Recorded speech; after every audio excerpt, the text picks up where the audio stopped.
Welcome to Budapest Window, the podcast where we open a small window into the lives of internationals who now call this beautiful city home.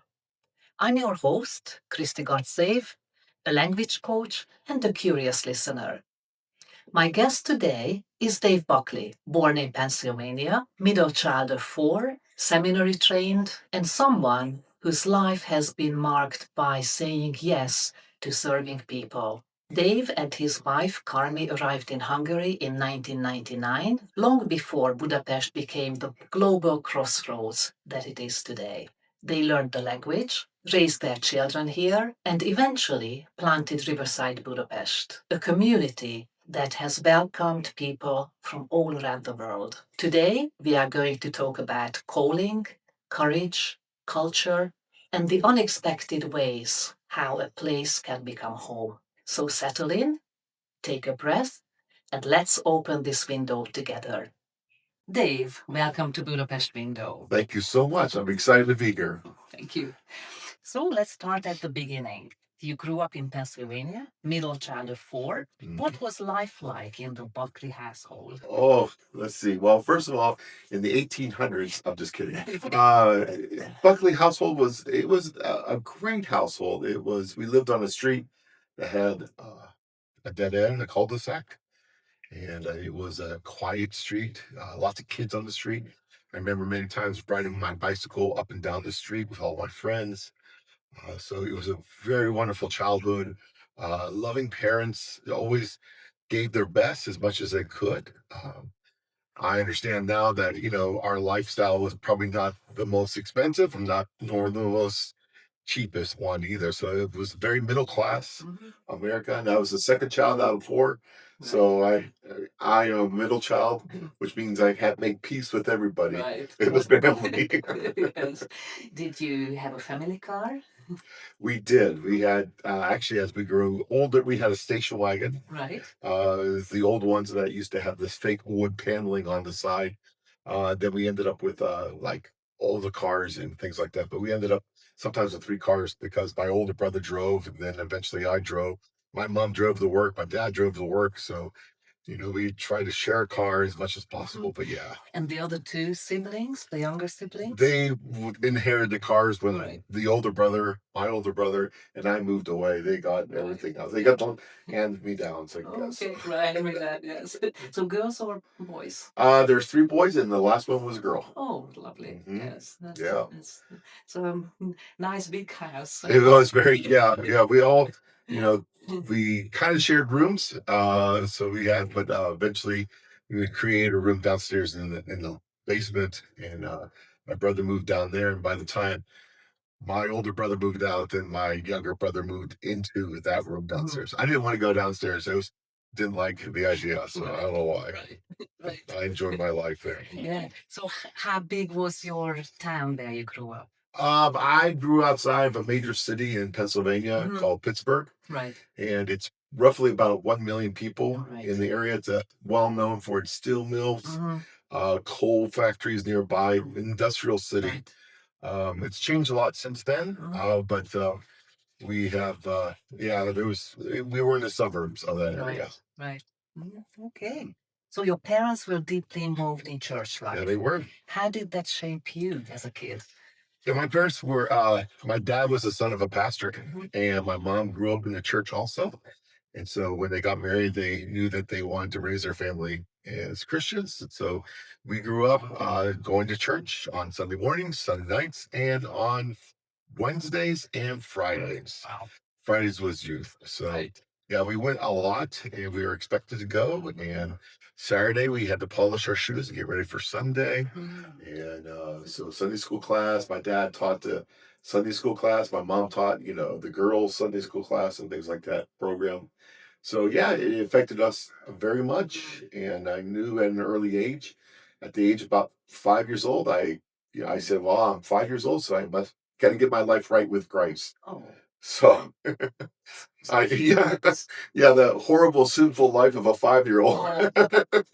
But in any case, it was a turning point in my life. And then later on, about the age of 16, I got baptized in water. Right. And that's when I said, I'm going to commit my life to Christ the rest of my life. That's beautiful. Yeah. And when did you realize you wanted to study theology? College, seminary, master degree? Yes. Was that a slow discovery or a clear moment? No, that was a slow discovery. I started growing in the Lord, and I remember seeing my pastor preach, and I said to myself, I could do that. And I started studying a little bit at that time, and then I realized that I have to go to Bible college and things like that. So I went to Bible college out in Santa Cruz, California. So way on the other side of the country. And I wanted to be close to the water as much as possible. And I had relatives out in that area there. So I went there, and then eventually I went to seminary at Trinity Evangelical Divinity School, which is north of Chicago. Right. And that set me up to be part of uh, the big Carmi in my life. So. Right, right. But what was life in California like? Life in well, it was college years. Right. So lots of studying. Our campus was in the midst of redwood trees. So there were trees that were as big as cars. You could drive right through them. It was one of the best times of the college. So it was really wonderful. Met a lot of good friends there. Good memories, lots of good learning. I think it prepared me a lot for what I'm doing right now. Right, So. right. And of course, you met Carmi in I did. 1992. Yes, we did. We met. Yeah. Yes. Very excited. I remember the day we first met. It Yes. was in my office. She was wearing a white and blue outfit, and they brought donuts for a meeting, her and her friend. And we were sitting there and enjoying donuts, talking about how we could do ministry together because her dad was pastor of another church that was just up the road. And I was just the junior high and the college career or university pastor at that time. So. And clearly it was love at first sight. It was, yes. I heard bells ringing. I heard birds chirping. Beautiful, yes. So when did you get married? We got married in Racine, Wisconsin, which is near between Chicago and Milwaukee. Right. So those two cities so we got married in Carmi's parents' church Right. in November, and it was a beautiful wedding. I remember, and my family came out, and that was a wonderful time. And we have Thanksgiving. Right. Usually, and our rehearsal dinner was on Thanksgiving Day. So we had a Thanksgiving dinner for our rehearsal dinner, and then the next day we were married. Wonderful. So yeah, it was wonderful. Yes. So, you married in 93? Yes. Yeah, became youth pastors in this country. Yes. So, For many years, yeah. So, what are some of the memories of Well, we had, Carmen and I were the youth pastors, and we had everything from junior high to senior high or middle school to high school. And it was a wonderful time period where had lots of leaders involved, and our youth group started growing very quickly. And we knew that God called us there for that moment. And we were working our way to get out of debt so we can do mission work. And so we were there in Wisconsin for a short period of time. And then our youth group grew at one time, it was up to 300 people. Wow. So kids coming together on a Friday night. And that was just a great time. It was great services. Yeah. And in fact, a lot of kids are in the ministry today because, it's because the Lord calls them. But yeah, it was really wonderful. yeah. Yeah. But somehow early in dating, you both realized you had a call to mission. Yes. Yeah, I felt a call to missions when I was 15. I felt like God was telling me to be a missionary to Europe somewhere, and so we were like, okay, let's let this sit for a while.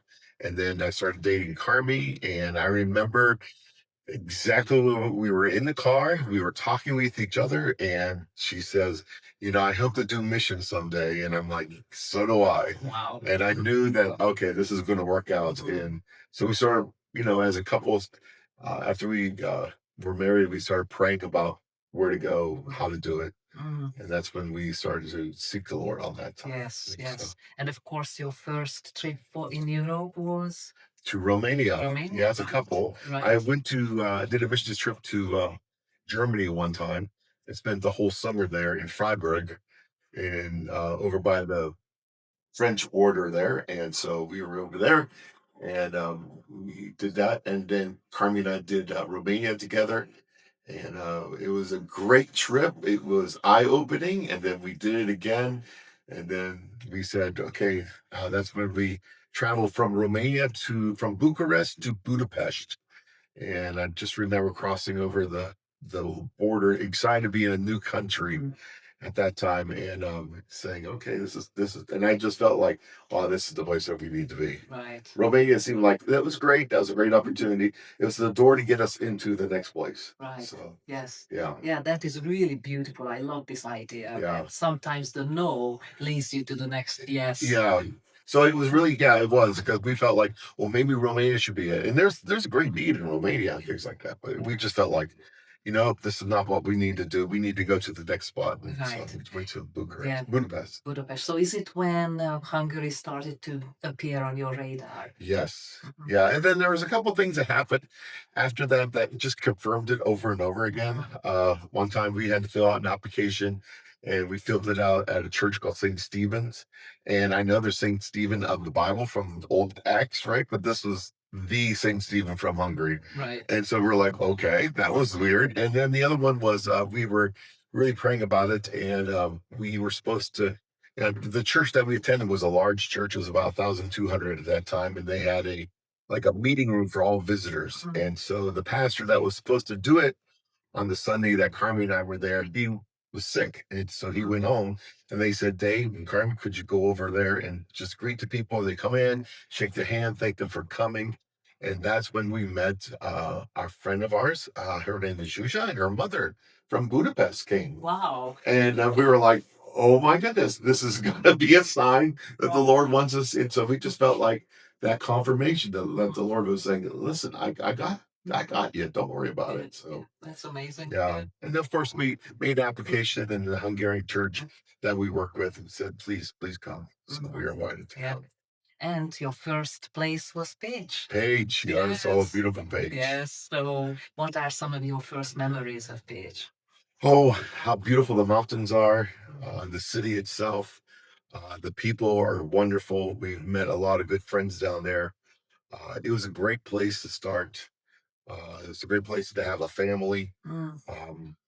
It was we learned Hungarian and the customs down there, and that was really a good time. And I enjoyed Page very much. Mhm. So how long did you stay there? Stayed there 3 years and a little bit more. Hmm. So we came back, and our daughter was born. And then we moved back. Our son was born in Page. Our daughter was born in the United States in Racine. And then we came back. And then about a year after that, we moved up to Budapest. Right. Yeah. Right. So yes, Weston was born there. What was it like becoming a father in Hungary? Well, it took us a while to have our son. So it was like 8 years. Right. And so I just remember the pastor of the church that we were attending in Page said, well, we just thank God that it must be the prayers of the Hungarians that got you a son. And so we were like, okay, we'll take that. So, but yeah, it was a wonderful, wonderful experience. It was new being a dad. And so it was, living life together, working it out Hmm. and just discovering like, okay, we got to do this, we got to do that. Hmm. And so it wasn't unusual for me because I never had a child before that. So I Yes. didn't know Yeah. anything So, different. yeah.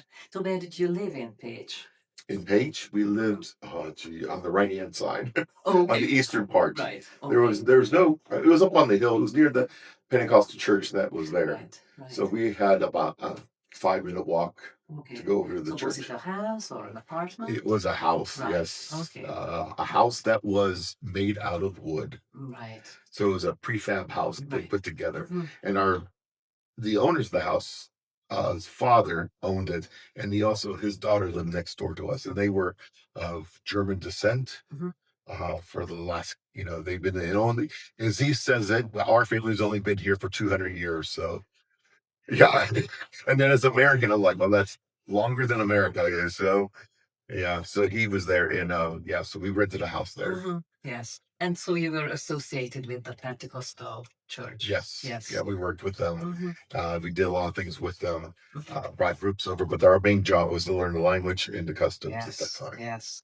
Yeah. How did you feel about learning Hungarian? Oh, forgive me for saying this, but that is one hard language. It is hard. It's a hard language, It is. It is.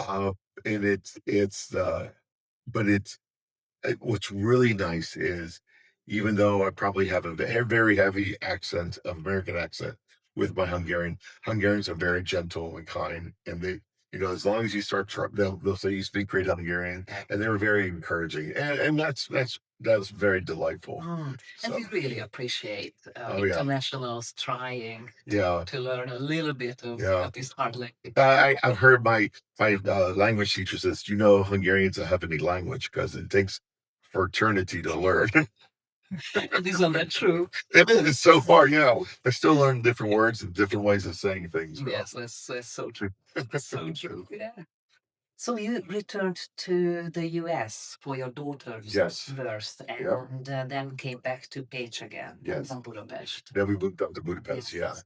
Yeah. We had to move up. We felt like our ministry was growing and changing, so we wanted to go up to be in the center of the country because it was hard to travel around Mhm. the different places. We were doing university groups on different campuses. Right. So we had Bible studies on different university campuses. And I think at one time we had 7 of them, Right. and 2 of them were here in Budapest. Mm. So it just made more sense to be up in this area and then work out from here. Yeah. So And how did you travel between Pécs and Budapest? a lot of time we had a car at that Right. time, so we drove. Right. Sometimes we would take a train, Mm. depending on how much time we had. And sometimes the train, you had to get the inner city train. Mhm. Otherwise, you're Yes. going to be for hours on the train. Yeah. So, it depends on the schedule of all Yes. that. But yeah. Are you comfortable driving in Budapest and in Hungary? Yes, Is it very different from American yes, driving? it is. It is. I am comfortable driving here. I think Hungarians are better drivers than Americans. Yeah. Okay. Yeah, in many ways. I think they're safer, but they do go faster on the Right. freeways. Right. But as long as you are in the right lane, you're okay. Right. So it's a give and take. Yeah. Have you ever been to the UK and have you ever driven a car I there? have been to the UK, but no, I have not. The only time I drove a British car was here in Hungary. Right. We had some friends down in Pécs, which is a city outside the city of Pécs, and they had a Discovery Mhm. car, and they are flying in. They said, "Could you drive up there?" So I drove up with their Discovery car, and I was on the opposite side of what I'm used to, Yes. and that was hard. That was an interesting experience. That wasn't it? was, yeah. I did really well until we got to the parking lot where I had a little fender bender in the parking lot of the airport. Right. But it wasn't. They said no, there was no damage whatsoever. So it's like, okay. That's- I was happy to give up that car and say, I'll take the train back. Yes. Yeah. Let's fast forward to 2013. Okay. So you returned to Hungary and are asked to plant an English-speaking church. Yes. What went through your mind? It was. We have a philosophy for us as a family that you're either called to a ministry or to a country. We felt called to the country of Hungary. So whatever the Hungarian Pentecostal Church wants us to do, we'd be happy to do that. And so they asked us to plant an English speaking church. And so we thought about it and we prayed about it. And we started a Bible study, and that started to grow a little bit. And then we said that Bible study was on Saturday afternoons or Sunday afternoons, and it was doing okay. But then we thought, you know what, let's just do Sunday morning. So we did that. I mean, there was a lot of like, can I do this? Is this going to work out? There's nothing, to try something. Church planting is not easy at times, because a lot of times you try to do it and it just does not take off. Mhm. I have a lot of colleagues that I know that have planted churches here, and some of them are here, and some of them are not. So Right. Right. it's hard. Yeah, Sometimes it's I'm hard. sure. Yeah. Yeah. Yeah. Well, yes. But Riverside is an amazing story. It is. It has. It has. Yes, we're blessed beyond belief on that Mhm. one. Yeah. Mhm. So we started off as a small little renting a room in the Mom Cultural Center, Right. and we uh, did that for many years. Then we finally outgrew that, and I remember trying to pay the bill for the rent for that building because we rented it basically every Sunday morning, and sometimes we rented on weekdays, but we tried and we tried, and I said, listen, please give me a bill. I never received a bill from them. Wow. Never received it. And I I went personally to them. They said, we'll send it to you. Don't worry. And they never did. So I just consider that a blessing. I still have the money. If you're from the cultural center, I can still pay. But we did that, and then we finally moved out there into our next location, which was next to it was an apartment, or not apartment, it was an office, several offices, and we tore down walls and redid that. And then finally we moved into what we're in currently right now, which is an old disco. Which is an old disco. An old And disco. I remember it was very dark and very run down. Yeah, it was. They took everything out of it. Yeah. When the disco left, they tore everything apart. Yeah. There was just a shell. Yeah. And it was COVID times, so we're trying to rebuild that. Yes. Yeah. It was really hard, but it was good. But it's an amazing project. It is. It's very light and it's beautiful, very welcoming. Thank you. Yeah. Yeah, I just enjoy just walking into the building and just, I like it a lot, especially when it's filled with people, because it's just so much life there. Yeah. What is the capacity now? Of the service center. The worship center is about 220 people. Right. And then we have the 3 services. Now we have the 3 services. And then, of course, you have also the kids areas. Right. And then the youth area and the lobby area. Yes. So some of those areas, you don't have to have a number limit because there's no doors to them. Yeah. Yes. You could just fill those up. So what do you really like about the church and the community? I love meeting so many different people from so many different parts of the world. I think the last person that really took me by surprise was a lady. She says, I'm from the country of Turkey, but I'm a Kurd. Right. And I'm like, oh, okay. This is my first Kurd. Right. From the Kurdish. She was Kurdish, and she says, I'm not Turkish. I'm a Kurd. And so it was like, oh, okay, this is it. I met people from Mongolia, Nepal, and I will be honest, sometimes they tell me their country, and they're from an island that's really small, and I have no idea. Right. I have to look it up. Yes. Yeah. I have to look it up and say, I'm right. sorry, I don't know It's where amazing. are you at? Yes. What yeah. continent? Where, What do they usually do? Why are they here in Hungary? So Hungary Budapest happens to be a hub for many different organizations. There's different organizations that minister or work in the southeastern part of Europe, and so they make Hungary their main point. So we got a lot of business people coming in, embassy people, and a major group of ours is university students. Yes, yeah, that's right. And the UN have several. Yeah, several UN people come in here. Yeah, That's right. Yeah. yeah, they all work here together. So that means like they're here 2 to 3 to 40 years, depending on that person, and then they are off, and then someone else comes in. So Yes, and a lot of people love serving. they do. Yeah. We try to create an atmosphere of serving at Riverside Church, and so we encourage people to take our classes and to go over and to serve somewhere in our church. Give them an opportunity to do ministry because they're here for 3 years or 4 years. So let's make this a time where they learn something, and then the next church they go to, they'll be able to serve. Yes. That's our goal. That is beautiful. So we try to do And that. do you have a dream team? Yeah, we do have a dream team. It's about 200 people. Oh, that's amazing. And so a lot of people come and they want to serve, and they serve in like ushering, cafe, doing teaching a life group. Goes on and on. Yes. Worship team. Yeah, media. Yeah. Amazing people. Yeah.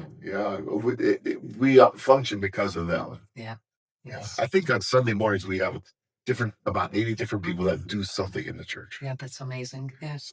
And of course, you organize a beautiful event for the Dream Team every year with lunch and we try to do lunch. We try to do lunch. We did the Christmas party this last year. Yes. And, we're trying to do something. We're trying to treat, they work, they're volunteering. Yeah. We don't pay them, so it's the least we can do for Yeah, them. it's appreciation. Yeah, Yeah. yes. Something interesting came to my mind. I hear a lot, especially psychologists say that we uh, get hurt in relationships, Hmm. but we also get healed in Oh, that's relationships. good. Yeah. Yeah. Do you agree with I agree this? with that. Yeah, yeah, yeah. I mean, there are people that come to the church that are hurt. Mm-hmm. Mm-hmm. Church hurt is what they call it, Mm-hmm. and they do come in saying, Yeah. I was affected," and Yeah. sometimes we can reach them, and sometimes we can't. So I mean, Right. that's hard to deal with. Yeah. But the ones that we can, yeah, we're happy to. Mm-hmm. So I've heard stories where people says I was going to give up. Mm-hmm. I came to your church. I wanted community. Yeah. It wasn't necessarily I wanted to go to church, but I wanted to talk to someone in English or Yeah. help them to find fellow countrymen Yeah. or whatever it may be.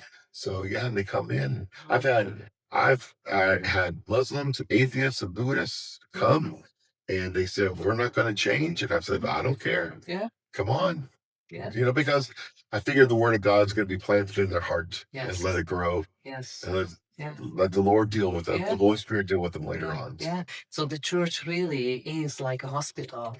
Yeah, Mm. and in some sense, yeah, yeah, in some sense it is, and we try to create an atmosphere where it's friendly, inviting, uh, joyful, Mhm. something for our kids, whether it's small kids, our youth, or university students.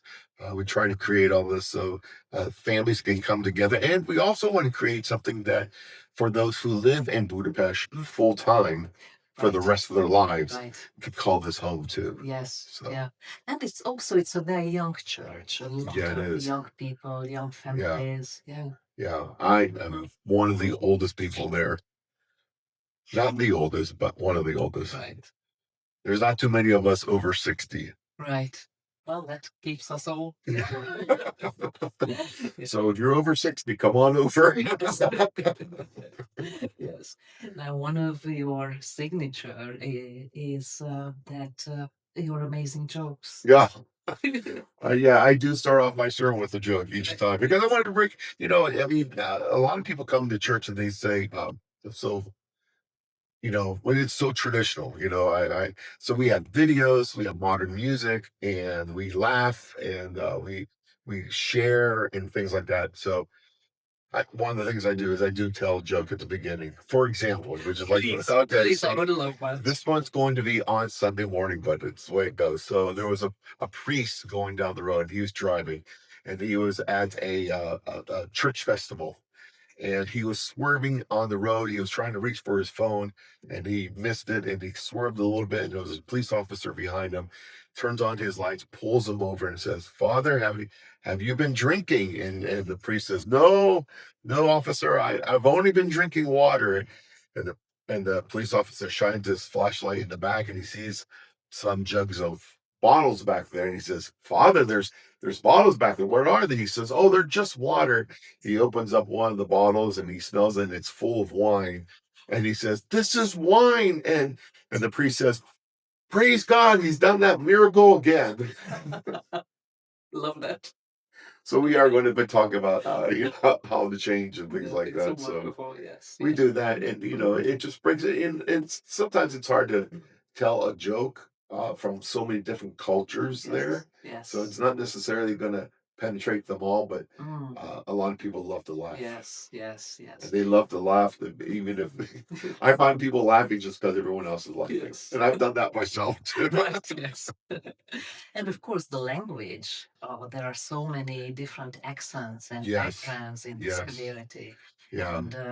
And can you think of any times when well, you had to be culturally sensitive? Yes. So as an American, we use our own idioms and own Mhm. phrases. Mhm. And we could talk about things, and I have to tell especially guest speakers to come in that you cannot use the words that are associated with your country because it just doesn't make sense. So I could say the dinner, it was a home run, and that's a baseball reference, and not too many people know what baseball is. And so that means it's very successful. And so that's what you want. And so you have to say successful. You can't say home run because it doesn't make sense, you know. And we want it to make sense to people. We want to make sure. So you got to be careful on how you say things. But once you get it going, it's really not that hard. Yes, I mean, communication is the Yeah. most important Yeah. thing, that we Yeah. understand each other. Right. And I've talked to people where they'll say things to me and I have no idea what Right. they're saying. I said, you're gonna have to explain that to me, Interesting with the American and British, isn't it? Yeah, There are a lot of there are a lot of differences. different words, but I mean, Yes. after a while, most Hungarians learn British English. Yes. Then eventually they learned American English through the internet, Yes. so they understand both of them and stuff like that. So, and then of course, us being here over so many years, it's no longer an elevator; it's a lift. Right. There's certain words that you just adapt to. Yes. Faucet? A Yeah, tap? we'll say faucet or tap, yeah, or spigot. Right. So we have different ones. At the sink whenever. Yeah, the sink. Yeah, that's interesting. Yeah, but of course, with the arrival of Netflix and Yeah, streaming television, yeah, everything is becoming more universal it is. now. Yes, it is. Yeah. It's become very universal. So, and it all starts to blend together. Yes. Mm. Yes. Before we continue, here's a quick word about our sponsor. Budapest Window is supported by LCCI Hungary, the accredited business English language exam that puts real communication at the center. What truly sets LCCI apart is the atmosphere. Examiners are friendly and kind and genuinely committed to helping candidates feel at ease so they can show their best. If you would like to explore an examination experience that is both professional and human, please visit lcci.hu. So, before we move to our final segment, we have a quick fire round. 15 fun questions. Already. Short answers. First thing that comes to mind. Okay. Okay, Good. I'm ready. Early bird or night I like night owl, definitely for sure. I owl? love to stay up and Okay. Coffee or tea? coffee. How? Oh, with sugar, and with almond milk. Oh, nice. Yeah. And how many coffees do you have a day? Oh, probably. Well, let's see. Today I had two. Oh, that's good. Sometimes when I'm at work, I'll have 4 or 5, Okay. Right. but they're small cups. Right. That's a difficult one. Pécs or Budapest? If it's people, it's Pécs. If it's scenery, it's Budapest. Your How's fa- that's a good diplomatic answer. Beautiful, beautiful. So, your favorite Hungarian word? Sharga. Nice. I just love the way it sounds. Yeah, Sharga. yeah, it's lovely. One Hungarian food you could eat forever. Goulash. Oh, yes. Just love, and there's so many different varieties of Yes. it. So that it's like you can eat on. We were down in Erkane, if I said that name right. It's a city in about 45 minutes south or something like that. And they had goulash levesh for us, and it was just totally different. Right. And it was someone's recipe, I suppose. Yeah. I don't know if it was a regional thing, but it was a lot lighter. Mhm. And it had broad noodles in it, Mhm. and it was delicious. Lovely. But I also love it here in Budapest. There's actually a couple restaurants that Mhm. I said, oh, that's where we can get some really Right. good goulash. So, can you give some recommendations? The Caboose, which is a restaurant over by Daly, Mhm. train station, is really good. There's the one that's over by our house. That's a Hungarian restaurant. I can't think of the name right now, but they have really good level. Oh, it's just really good. Wonderful. Okay, next question. Now I'm hungry. A place in Budapest that always lifts your mood. The middle of a bridge. Oh, yeah, beautiful. Yeah. I love driving across the bridge and seeing like the whole city right there. Yeah, yeah. Yeah. Do you have a favorite bridge? I do. It's probably the Potofi Bridge because you can see very far down. Mhm. I also love I just like crossing the chain link bridge Yeah. until they Yeah. changed it. Yes. So, yeah, I just love because the historical value of that one. I just love that one. So, The most common bridge that we cross over is either the Freedom Bridge or the Elizabeth Bridge. Right. So we kind of hit them all. Rakotsi every so often. North of that, not too often. No. Margaret Bridge is not there. I mean, we did cross it, but it's not that often. But. Right. A sound that reminds you of Hungary. The trolley bell. The Milovosh. They'll ride down the trolleys, they'll ride down the road, and if there's someone in the track, the little bell rings like, It's lovely. yeah, that's Budapest. Yes, exactly. Okay, would you rather preach outdoors or indoors? Indoors. Okay. I feel like there's more. Uh, I have preached outdoors when it was COVID. Mhm. We actually rented a parking lot to preach out of, and it was for several weeks that we did this. And the neighbor decided to wash his car at that time, get the sprayer out, the jet sprayer, do that. And so you hear this little pump going on, and then the train would go by at certain every 5 minutes. A train would go by, a car would honk. So there's a lot of distraction. So I think inside is much easier for me. Would you rather learn another language or run a marathon? I would like to cook a meal. Diplomatic answer. None of those things. I guess. So if I ran a marathon, I don't have to be fast, right? No, It just has to you run. can walk. All sorts of. Yeah, yeah. So I guess it would be a marathon. I don't know if I can have enough. I don't think I have enough room in my mind for another language. So it's just, yeah. I'll just do that marathon. Your favorite season in Hungary? Spring by far. Spring has been my favorite since a kid. So I love spring love spring best, especially in Hungary because everything from my world in the United States, everything's earlier here. Right. So the flowers bloom earlier, the trees are alive earlier. Yeah. There's less snow. Mhm. I love that very much. So were you born in the spring? I was born in February. Yeah, February 10th. So yeah, so I always thought as a kid I was waiting for spring to come. Right. Yes. So That's there you go. lovely. Yes. One thing Hungarians do better than Americans, if there's such a thing. Yeah, well, I would say the driving. Right. I would say that. I also say engineering. They're very smart in that area. Lots of inventions and things like that. Um, yeah. Mhm. Your most surprising Hungarian cultural moment? It's when Carmi and I were living in Pécs, and she was expecting, and I think we had maybe 2 months or 3 months left in the pregnancy, and I was invited to we call this a butchery of the pig, and that was one of the most. I thank the Lord for I didn't see the pig killed, so I'm thankful, but I did see a head of a pig and half a pig being brought over, and they had the pig head and ears and tail in a big pot, and it was boiling. And I remember stirring it, and his head came up and looked at me and went back down. And I'm like, oh my goodness. I am like, let's go to the grocery store, let's go to Tesco, let's buy my ham already pre-wrapped. I'm very much a city boy, so Right. this was very different Right. Very from me, different. but Yes. it was a great experience. Yes. It was a And great of course, experience. delicious food. Yes, it was. Yes, we got meats. They cuffed the pig up. They were showing me how to do it and stuff like that. Yeah. Yeah. Hmm. A book that shaped you. Oh,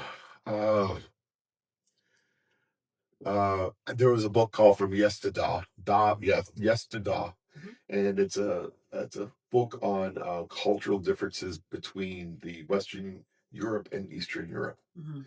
So yes, from obviously England over to Da for Russia, and they had a section in there about Hungary and just learning how Hungarians think, what formed them to think this way, how did they come to this, and that helped us a lot. That helped me a lot in understanding, and that was a changer for me. So that helped us to move into Hungary with much more understanding. Mhm. And what did you learn? I learned that Hungary had a rough history in the past. Never really being in the middle of the continent just makes you harder to protect your borders and things like that. So you had a lot of people coming in, whether it would be the Austrians, the Romans, the Ottoman Empire, Germany, or whatever. There's a lot of people that just came in, and finally the Russians came in, and everyone left. And now you're a free country once again. So I learned that. Yeah, you are formed and shaped by different groups of people that came in. Yeah. A habit that keeps you grounded. Um, I would say gardening, but I don't have a garden. I have a balcony. Right. So I sweep my balcony. That's my garden. Okay. I love plants. I love Yeah. to grow flowers and vegetables, things like that. So what kind of plants do you have on your balcony? I have none. I have a plastic one. Oh, okay. And that is so much easier because it makes it easy to go on vacation. Right, yes. But someday I'll have a full garden at my next place. Yes. And the last question. If your life had a soundtrack, what genre would it be? 1980s music, Oh, disco. oh, disco. Oh, I still love that style of music today. I even like it in more modern. They starting to take disco music or soundtracks or even 80s Christian music. I love that kind of stuff in 90s. And they've started to replay them and yeah. redo them and stuff. Any favorite bands? I love, well, I don't know if people would know these, but Petra was one of my favorites. And second chapter of Acts, the Imperials these are all very old bands from that time period. Right. So I really like them a That's lot. lovely. Yeah. Lovely. I'm really aging myself right now. So, Dave, each guest leaves a tip, a thought, or a message for the next guest, Okay. someone they haven't met. So, here is the message for Oh. you. So, please open it Okay. and read it. Take tram to at least once a month. It's cheaper than therapy and it has fantastic views. Oh, yes, it does. I love tram too. Me too. I liked going on tram too a lot. So, yeah, that's a very good thought. Thank you. Now is your chance to Oh, write the message Okay. Let's see. to our next guest. And the treasure box. All right. Thank you so much. Yay. So, Dave, thank you so much for opening this window with me today. Oh, thank you. What stays with me is the quiet strength of your journey. The way small, faithful steps have shaped community far beyond that you imagined. Your story is one of faithfulness, courage, and deep love for people. Oh. And Budapest is richer because you are here. Oh, thank you so much. Well, I would say with you and your husband, you're some of our favorite people. That makes it easier to do all this. Thank you so much. And to everyone listening, thank you for spending this time with us. I hope today's conversation brought you a moment of warmth, a spark of curiosity, or simply the feeling of not being alone in this big, beautiful city.